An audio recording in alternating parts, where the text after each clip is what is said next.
ඒ ප ဋ ාණ සජ්ජායනා කිරීම ඇසතුන් ගොඩක් ආනිසංස තියෙනවා. මේ බුරුමේ එක ස්වාමීන් වහන්සේ කෙනෙක්. ඒ ස්වාමීන් වහන්සේගේ නම තිලෝකබිවංශ. මුළු රටේම අභිධර්මයේ සම්බන්ධයෙන් මහා ප්‍රසිද්ධ ස්වාමීන් වහන්සේ කෙනෙක් සහ පරාර්ථ සාධනයෙහි යෙදෙන ස්වාමීන් වහන්සේ කෙනෙක්. උන්වහන්සේ බෞද්ධයන් වෙනුවෙන් බොහෝ කැපෙලා වැඩ කරන කෙනෙක්. මේ වැඩ කරන්න යනකොට එක්තරා අවස්ථාවකදී ඒ තිලෝකබිවංශ සයාඩෝ හිරකූඩුවට දැම්මා. හිරකූඩුවට දාපු වෙලාවේ උන්වහන්සේ මොකද කරන්නේ?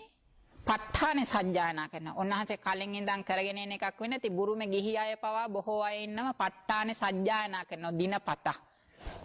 ඉතින් මේ සාන්නාසෙත් එහෙම දිනපතා කරන කෙනෙක් වෙන්නේ නැති හිරකූඩුවේ දාලා ඉන්නේ දැන් ප්‍රශ්නයක් නිසා. ඒ කියන්නේ පරාර්ථ සාධනය කරන්න ගිහිල්ලා ඊට පස්සේ හිරකූඩුවේදී මේ ප ဋ ාණ සජ්ජායනා කරනවා.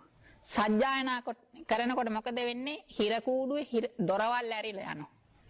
ඒ කියන්නේ ප්‍රායෝගික සිද්ධිය, ඇත්ත සිද්ධිය.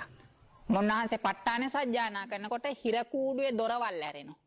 ඊට පස්සේ මුරකාරයෝ ඇවිල්ලා කියනවා ස්වාමීනි ওই වැඩේ කරන්න එපා හිරගෙදර දොරවල් ඇරෙනවා කියලා.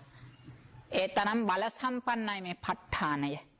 ඒ වගේම තමයි යම් කිසි කෙනෙක්ගේ යහපත් ප්‍රාර්ථනාවක් තියාගෙන මේ ප ဋ ාණය සජ්ජායනා කරුවොත් ඒක සිද්ධ වෙන්නත් මේක හේතුවක් වෙනවා.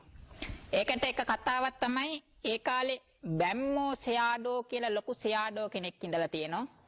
උන්වහන්සේගේ විහාරය ගොඩාක් ලොකුයි. එහේ රත්තරන් ආලේප කරලා තමයි විහාර හදන්නේ. ගොඩාක් ගණන් සාමාන්‍යයෙන් ලේසියෙන් කරන්න බෑ. ඒ කියන්නේ මේ වගේ නෙමෙයි මහා පතාර ශාලාවක්. උසයි මේ වගේ දෙකක් විතර උස මේ ශාලාවල් ඒවා ඔක්කොගෙම රත්තරන් ආලේප කරලා කණු ගොඩක් ලොකුයි. එහෙම තමයි හදන්නේ. ඉතින් මේ ස්වාමීන් වහන්සේ මේ විහාරයේ අධිපතිභාවයට පත් වුණායින් පස්සේ උන්වහන්සේට දැන් මේ විහාරය පිළිසකර කරගන්න බෑ. ප්‍රත්‍ය නැහැ. ඒ කියන්නේ ගොඩක් වියදම් වෙනවා. ලේසි නෑ වැඩේ කරන්න. එතකොට මුන්නහන්සේ මොකද කරන්නේ? මුන්නහන්සේට උපදේශයක් දෙනවා එක්කෙනෙක්. ඇයි ඔබ වහන්සේට මේ විහාරය හදාගන්න ඕන නම් ඔබ වහන්සේ ප ဋ ාණ සජ්ජායනා කරන්නේ නැද්ද කියලා අහනවා. ඊට පස්සේ උන්වහන්සේ නැහැ කියනවා. ඊට පස්සේ ඒ වෙන කෙනෙක් උපදේශයක් දෙනවා ඔබ වහන්සේට මේ විහාරය පිළිසකර කරගන්න ඕන නම් හැමදාම එක වෙලාවක් තියාගෙන එක තැනක් තියාගෙන ඒ තැන පිරිසිදු කළා හැමදාම ප ဋ ාණ සජ්ජායනා කරන්න පටන් ගන්න කියනවා. මේව පටන් ගන්නකොට ටික දවසක් සජ්ජායනා කරගෙන යනකොට එක එක සුවඳ එන්න පටන් ගන්නේවි කියනවා. ඊට පස්සේ